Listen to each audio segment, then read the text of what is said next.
Cuando vine a Dabeiba, mi papá se vino en una yegua que nos acompañó 5 años. Y yo me senté en una esquina del parque donde ahora son los mototaxis amarillos. Ahí había una imagen de la Virgen que ahora con la remodelación del parque, pues la ubicaron en otra parte. Te voy a decir eso, ahí me senté yo a esperar a mi papá en esas 3 horas. Para mí todo era raro. Bueno, al frente donde yo estaba sentado había una casa ahumada de grandes tapias. Bueno, y los restos de las ventanas bien tallados, a pesar de que estaba en ruinas. Bueno, entonces allá encontré unos escritos. Yo no sabía que era Biblia ni quién era Jehová, y decían: amarás al Señor tu Dios con todo tu corazón, con toda tu alma y con toda tu mente. Había otro escrito más payasito que decía: yo soy Jehová tu Dios, que te saqué de la tierra de Egipto. Yo ya sabía leer, entonces me puse a leer. Leí como 5 que y me los aprendí. Después pregunté qué era esa casa, esos escritos. Vea, esa casa fue el templo protestante. No me dijeron fue la iglesia presbiteriana, sino en la forma machetera de hablar del pueblo. Esa casa fue la iglesia protestante que la destruyeron cuando la violencia.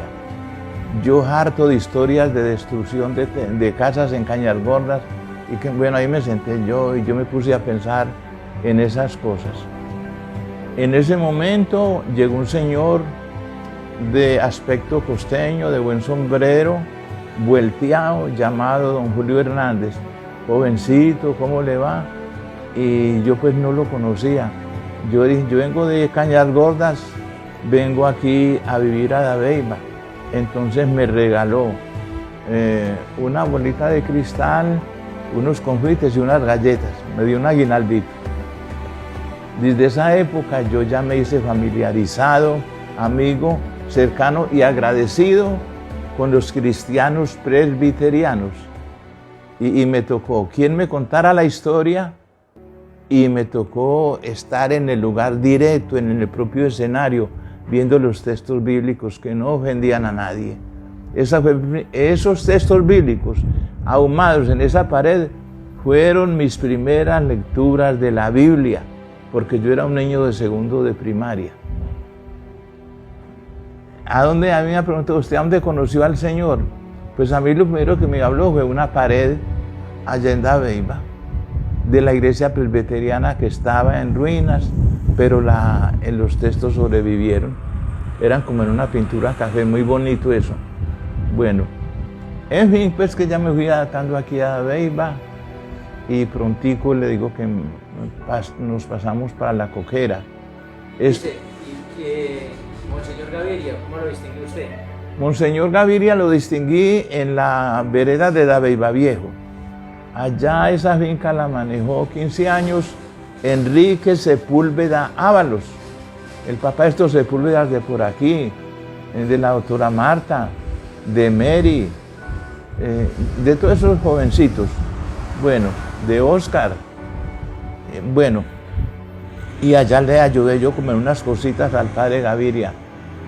Muchachito, me hace el favor y me tiene esta bestia. Digo, papá, téngala de aquí. Bueno, y él se fue por allá con el padre Gaviria a confesar, se confesó Enrique, y yo me quedé allá. Después me dijo, papá, vea, con aquella totuma tráigale agua a ese caballo, ese animalito tiene sed, le traje el agua. Bueno, cuando llegó el padre Gaviria, ¡ay, qué niño tan atento! Sirve hasta para remedio. Palabras que dijo el padre Gaviria y delante de ellos sobre mí. ¡Qué niño tan atento! Sirve hasta para remedio. Por eso fui muy amigo de él. Y yo le ayudaba en Semana Santa a hacer el papel de Jesús. El padre Gaviria le gustaba mucho las Semanas Santas vivas.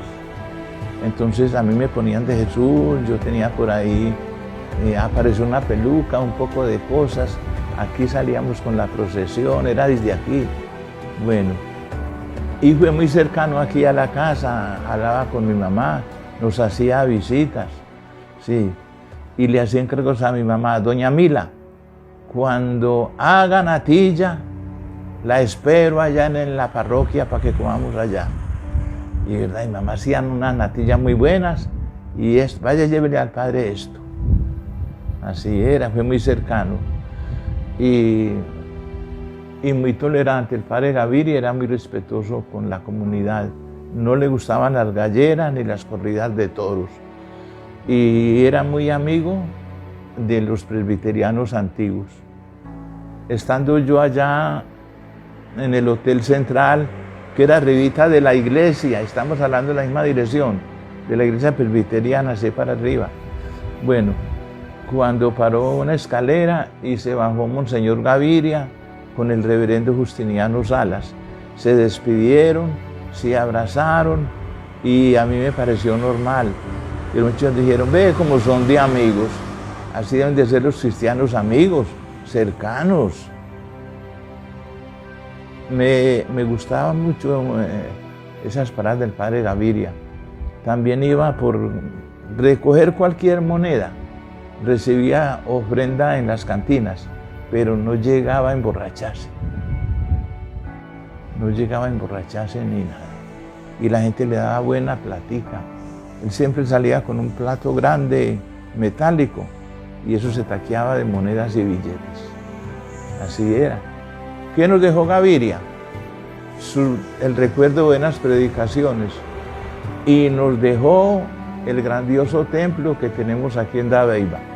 Es muy bonito, es un templo moderno. Mire que uno va a otros pueblos, la iglesia es lo más oscuro que hay. Pueden ser muy bonitas, muy históricas, pero uno es como cierto temor. En cambio aquí es la luz. Bueno, el estilo de esta iglesia es que para que no hubiera púlpito, como las iglesias eran con púlpito, para que él se subiera allá, entonces él con ideas americanas, entonces uno entraba a la iglesia bajando, como es ahora. Era un terreno parejo, pero los bulldozers sacaron mucha tierra, la tiraron por allá para atrás y se encementó y quedó así. Ustedes no se han preguntado por qué esta iglesia uno entra es bajando y por qué sale subiendo. Una característica de esta iglesia. La otra característica es que de tantas iglesias que uno conoce, que le han hablado, que le han mostrado, fue que la iglesia que iba en su estructura, en sus planchas y en sus muros, en su techo, no lleva ni madera cerrada ni clavos metálicos. Pues se respetó mucho la naturaleza. Puro material de río. ¿De dónde trajeron la arena para hacer el templo? Que todo el mundo sacaba arena. De allá del sector de la arenera. Palada sobre palada, se fue. El padre la fue comprando y va a la iglesia que nos dejó. Esos son los méritos del padre Gaviria. ¿Cómo era la plaza de mercado? La plaza de mercado era un disimulito ahí de toldos. Era un disimulito de toldos ahí nada más. No tenía la estructura que tiene ahora. Y estaba la misma pila. Esa pila tiene méritos históricos, pero tenía unas varillas así por los lados, una reja muy bonita, eso era. Pero había un problema, que muchas veces en ferias, y eso se volviera una diversión.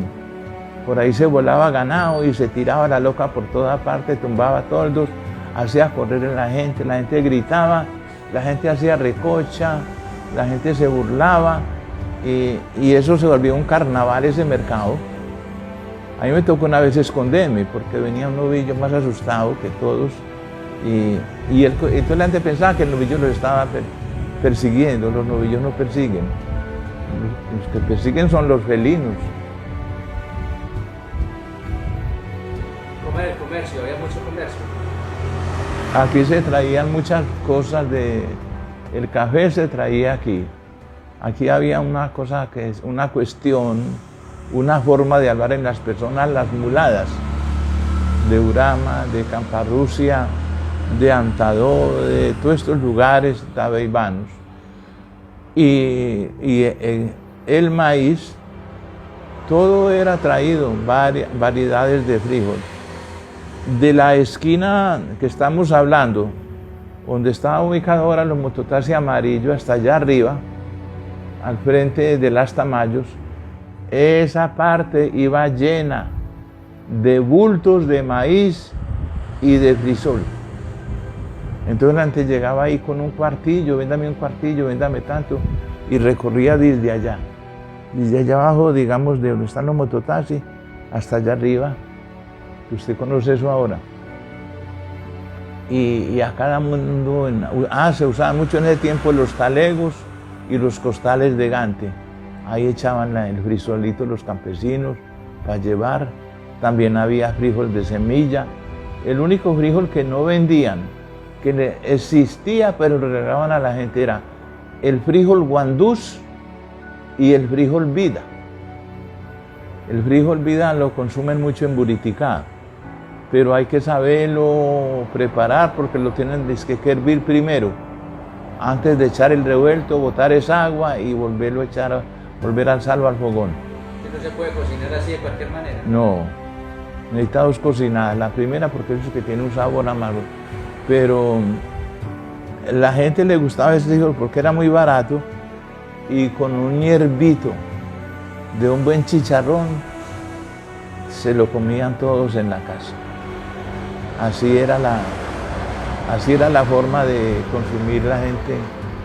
Bueno, el maíz aquí lo gastaban en arepas, más que todo. En diciembre, claro, la natilla ni se diga. Y aquí mismo compraban los cocos. Papá recogía cocos en la coquera, que eso era grande. Había más de 30 palmeras produciendo. Y yo a esta hora estaba pelando cocos desde los días anteriores, porque eso se llegaba allá. Bueno, recuerdo que allá cada año compraban los cocos las personas de Antadó,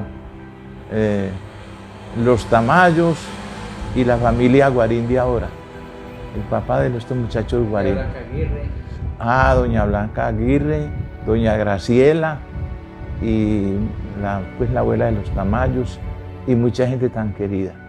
Y a esta hora iban en esas bestias emplumaditos para la vereda. Apenas era que alzaban la mano así, para que el caballo corriera. Doña Gilma Úsuga, sí. La mamá de hermana de don Aristipo Úsuga, sí. Esa fue un personaje muy querido, hombre, honrados, trabajadores,